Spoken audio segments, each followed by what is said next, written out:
Magandang araw, lalo na sa ating mga minamahal na mga senior citizens. Noong nakarang araw, tayo po ay nakagawa ng content patungkol po sa benepisyo na makukuha ng ating mga minamahal na senior citizens. At sa pagka-upload ko nga ay nakatanggap ako ng napakaraming komento at dapat po nating bigyan ng kasagutan ito. Sabi niya, "Sir, meron po ba sa Aklan? Sir, magtatanong po sana ako. Dito po sa Iloilo Province, kailan po ba? Sir, 16 na po ako sa December 26. Matatanggap pa rin ba ako sa payout? Sir, sa Quezon City." At napakarami pang mga komento tayong natanggap patungkol po dito. At nagpapasalamat ako sa inyong pagpapanood at palaging pagbigay na komento para po maibigay ko ang dapat na makuha ninyo na detalye patungkol po sa inyo po makukuhang benepisyo sa bigay po ng ating gobyerno. Attention sa lahat ng mga senior citizens. May payout release na naman. Payout schedule sa December 27, 2025. Alamin natin ang buong detalye sa balitang ito. Ang makukuha ninyo ngayong araw, una, ang impormasyon patungkol sa mga lugar kung saan may magaganap na payout sa social pension for indigent senior citizens. Pangalawa, ano ba ang oras ng inyong payout? Pangatlo, saan po ba magaganap ang inyo pong payout? Pang-apat, ano ba ang kumpletong detalye ng mga requirements na dapat mong malaman? Panglima, mga dagdag kalaman patungkol po dito. Kaya naman, inaanyayahan kita na tapusin mo ang video na ito hanggang sa dulo nang sa gayon makuha mo ang punto ng video kong ito. Kung ikaw ay bago pa lang sa aking YouTube channel at gusto mo agad itong content na pinag-uusapan ang payout ng ating mga senior citizens at iba pang update patungkol sa ating mga senior citizens, ay subscribe mo na at i-bell notification mo ng aking YouTube channel. At atin na itong pag-uusapan. Let's go! Ang una po sa ating listahan ay ang barangay Pasong Putik proper. Dahil sa December 27, 2025 ay meron po magaganap na payout sa alas 8 hanggang alas 3 po ng hapon at pupunta po kayo sa NDC Tennis Court dahil doon po magaganap ang inyo pong inaasam-asam na payout sa social pension for indigent senior citizens. Ang sunod po sa ating listahan ay ang barangay Halang. Dahil meron po magaganap na payout sa December 27, 2025 at nakapurok po ito. Sa alas 8 hanggang 10 ang umaga ang Purok 1 sa kaliwa hanggang likod ng City Mall sa Sampaguita, Rosal, Kamya. Sa Purok 2 sa Tapia, Lazaro. Sa Purok 3 sa Jebelin sa Amihan. Sa alas 10 hanggang alas 12 ng tanghali ang Purok 4 sa Barangay Riles, Pulong Utong, Buong Canosa Streets. Sa Purok 5 sa Cali Bravo, Sabungan, Alforja, Ildanda. Sa Purok 6 sa Maria Salome, South Meadows, Villa Remedios Main. Remedios East. Sa Purok 7 naman sa Ilaya, Bukid at Albaran. Sa Danao City, meron po magaganap na payout sa December 27, 2025 and that is Saturday. Sa alas 9:30 ng umaga, ang barangay Ugis. Sa Ugis Covered Court ang inyo pong payout venue. Sa barangay Mantiha, sa alas 9:30, sa Mantiha Covered Court ang payout venue. Sa barangay Tuburan Sur, alas 9:30 ng umaga, sa Tuburan Barangay Hall ang payout venue. Sa alauna ng hapon, ang barangay Saksak, sa Saksak Covered Court ang payout venue. Sa una din ng hapon ang barangay Nangka sa Nangka Barangay Hall. Sa una ng hapon ang barangay Sandayong Sur sa Sandayong Covered Court. Alas 2:30 ng hapon naman ang barangay Sibakan sa Sibakan Covered Court magaganap ang inyo pong payout sa social pension for indigent senior citizens. Ang kasunod dyan ay ang pamalaan ng San Agustin. Sa December 27, meron pong social welfare assistance payout sa alas 8 hanggang alas 2 po ng hapon at pupunta po kayo sa NDC Tennis Court, Barangay Santa Monica. Ang kasunod dyan ay ang Real Covered Court sa December 27, 2025, that is Saturday, alas 8 hanggang alas 11:30 ng umaga. Doon po ay mayroong magaganap na payout. Sa Barangay Wawa, Tanay Rizal, meron po magaganap na payout sa 27th of December 2025. Araw po yan ng Sabado sa alas 8 po ng umaga at magaganap po ang inyo pong payout sa MSWD Front. another na payout po sa lungsod ng Quezon sa December 27, 2025. Ito po ang balita or update sa inyo pong social welfare, SWA payout sa December 27 alas 8 hanggang alas 3 ng hapon sa NDC Tennis Court, Barangay Santa Monica, District 5 na may 815 na beneficiaries. Sa lugar po ng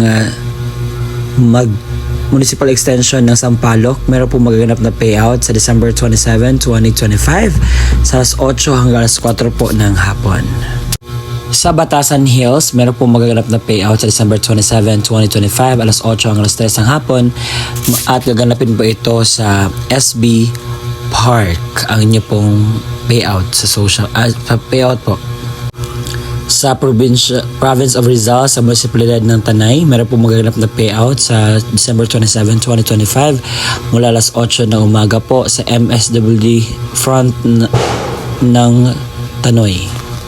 At yun po ang kumpletong detalye sa balita po na magaganap sa December 27, 2025. Patuloy pa rin po ang payout sa ating mga minamahal na senior citizens sa bigay na ayuda mula sa batas ng Social Pension for Indigent Senior Citizens. Kaya naman po, kunin niyo po, sayang po ito kapag hindi niyo nakuha. At sa mga natatanong, sir, bakit wala pong aming lugar dyan? Ano po yung dapat namin gagawin para po malaman namin na may update ang aming anong social pension? Ang dapat yung gawin, pumunta kayo sa pinakamalapit na barangay sa inyo at tanungin po. Dahil hindi po lahat ay makukuha. Hindi po lahat ay alam po mapopost dito sa online. Kaya naman, ang dapat natin gawin ay pumunta para po makuha natin ang atin pong update na gusto natin makuha. At sa puntang ito, baka nagtakang iba, totoo ba ito sinasabi ni sir? Yes po, totoo po ito. Hindi po ito gawa-gawa. At ngayon po, ibibigay ko na ang kumpletong detalye ng mga requirements para po sa inyong payout. Dahil no requirements, no, anong tawag dito, no payout. Kaya naman, pakinggan. Kung senior citizens or beneficiaryo ang kukuha na kanyang payout, isang malinaw na photocopy or Xerox ng senior citizens ID na mayroong 3 original na pirma or thumb mark katulad sa ID ng senior citizens. Paalala, panatiling presentable ang mga dokumento, ilagay sa plastic envelope nang iwasang magusot. Huwag bilutin ang mga papel at siguraduhin pareho ang pirma o thumb mark base sa senior citizens. Kung authorized representative ng senior citizens or beneficiary ang kukuha ng pensyon, isang malinaw na photocopy ng ID ng senior citizens at lagyan na 3 original na pirma o thumb mark katulad ng nasa ID ng senior citizens. Authorization letter na nagmumula sa MSWDO, CSWDO at OSCA na mayroong original na pirma na MSWDO, OSCA, senior citizens at authorized representative. Isang malinaw na photocopy ng government-issued ID gaya ng SSS, updated PhilHealth ID, Barangay ID, UMID, Voters ID, updated voter certification, updated police clearance ng authorized representative at lagyan na 3 original na pirma o thumb mark katulad ng ipapakitang ID.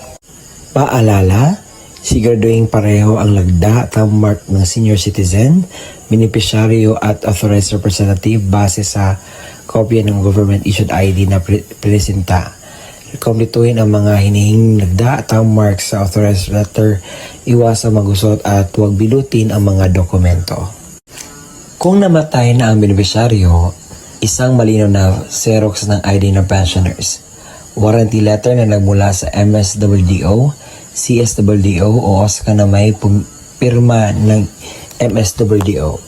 Xerox ng death certificate ng beneficiaryo na mayroong serial number.